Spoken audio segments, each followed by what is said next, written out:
આજે તો સવારમાં ઉઠીને મોકળા રમાડતા હતા. મોકળું તરબૂચ ખાધું હતું. આજે થોડી તબિયત એની ખરાબ હતી એટલે કંઈ મસ્તી કરી નહીં. પછી આપણે થોડી વાર આરામ લઈ લીધો. પછી ફોન આવ્યો કે સાહેબના ઘેરથી બાઇક લેવા જવાનું. તો હું ઉત્સવભાઈ બાઇક લેવા નીકળી ગયા હતા. બાઇક લઈને રિટર્ન થયા. પછી પાર્ટી પ્લોટે બાઇક આપી દીધું. પછી નિકોલ ખોડિયારમાં મંદિરે આવી ગયા સાંજે. ઉત્સવભાઈ બે જણા નિકોલ ખોડિયારમાં મંદિરે આવ્યા.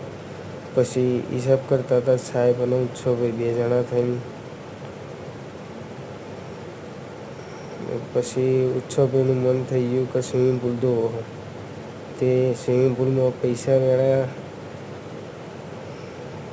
એમના પૈસા ખૂટી ગયા એટલે આજે પૈસા વેણતા હતા એ રહ્યા. જો અમારા દીપકભાઈ કહે કે આજે મને પૈસા હાથમાં નહીં આવે એટલે અમારા ઉત્સવભાઈ ફરી ફરીને પૈસા ઓછશે આજે. ઓકે, અમારો બ્લોગ ગમે તો તમે સબસ્ક્રાઈબ કરજો. અમારી ચેનલને લાઈક કરજો.